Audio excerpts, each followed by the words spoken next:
What's going on, guys? It's Matt from the Hair Transplant channel here again, and I don't know, some of you are gonna hate me for non-posting for a long time. Some of you are gonna love me for finally posting, so I hope I'm gonna please you with this update. It's been 6 months and 1 week, I guess, so I'm gonna call this video the 6-month update of my hairline, if you will.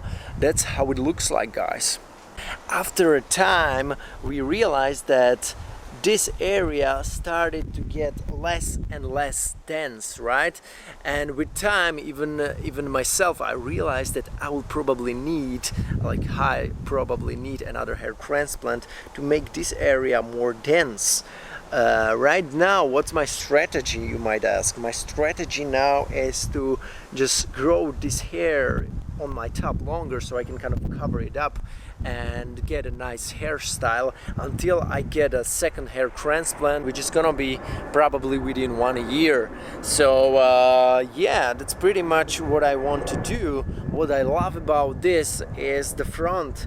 The front is crazy. Some of you, especially on a German forum, commented that you didn't quite like the hair at the front, which was planted like upward pointing, and I just love it. I just cannot get enough of it. I just love this because I don't need any hairstyle product to kind of make it upward pointing, you know. I always wanted to kind of style this shit upwards like this, and now I don't have to do it because it's naturally upward pointing. And even many friends of mine are kind of commenting on it like, man, you don't have to style it like upwards because it just looks great like it is. Just check it out.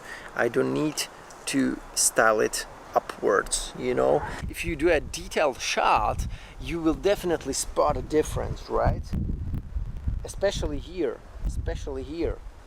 Here is okay, here is okay. This area should never recede, but this area between the crown and the transplanted area, this is the area here where the hair is receding and will continue receding, right? So yeah, that's pretty much it. Like, it's not the fault of the clinic that my hair kind of continues to recede here, you know. It's not their fault. That they did the best job they could on this area here. You cannot argue with that. This is just great density. The hairline looks very natural, you know. Let's take a look, you know. It's very natural. That's how it looks like. It's getting longer and longer. So yeah, my strategy is kind of mask it up a little bit. And another thing what makes this hairline look more thicker is its color. You know, if you notice, this color of transplanted hair is darker than the color of this hair. Even the thickest hair on the top is kind of lighter, is not so dark as the hair from the donor area. That's why it seems thicker, right?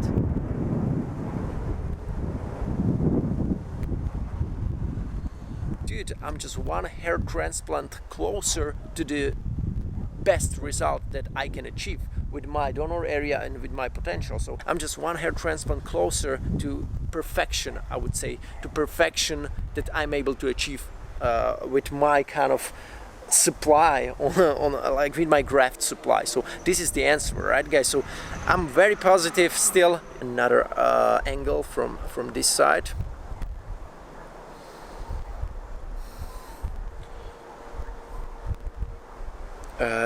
Another shot on the top of my head, so you can kind of judge it.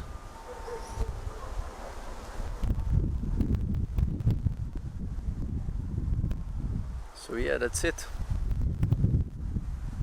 guys. That was it, the month number 6. I'm sorry again for non-posting for a long time, but I was just extremely busy and focusing on other stuff in my life. So yeah, it's pretty much it. Matt Dominance, the 6-month update, guys. Thank you so much for your support. If you're still watching the videos even after a longer break that I took, and I promise to post more frequently from now on, because it's gonna get more interesting. I would say if my hair is gonna grow longer, it's gonna look just nicer, and I would say more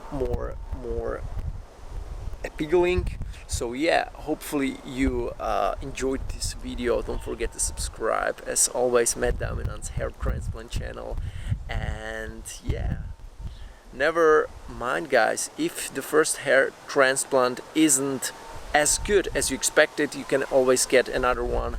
And if your donor area is good enough, your end result will be great. Even check it out, the guy David D. Museo, he just underwent several hair transplants, and this is something I got from his channel. After one hair transplant, you will never look perfect. I mean, the way you probably would like to. You will always need at least 2 or 3 hair transplants. Like, people have always this kind of misconceptions about hair transplant, that it just solves everything like with one procedure, and that is not true. So you have to be patient. Depends on your kind of boldness level. Mine was done perfectly, the front was done perfectly, and now it will stay like this, and I'm so happy with it. And in the future I have still like 3,500 grafts that can be transplanted from my donor area, which I want to use for this part to make it more dense, right? For now I'm just gonna leave it like it is. It is always hard to get a perfect hair transplant after one procedure, especially if you are blonde, if you have thinner blonde hair naturally. You cannot do so much with it. So guys, if you are blonde, if you are from Sweden, from around like Northern Europe, you may know, if you want to get a hair transplant, don't like expect that your hair will get like amazingly thick. It can get thick and nice if it's done right, but you will probably need more hair transplants to kind of make it look perfect. So that would be it guys.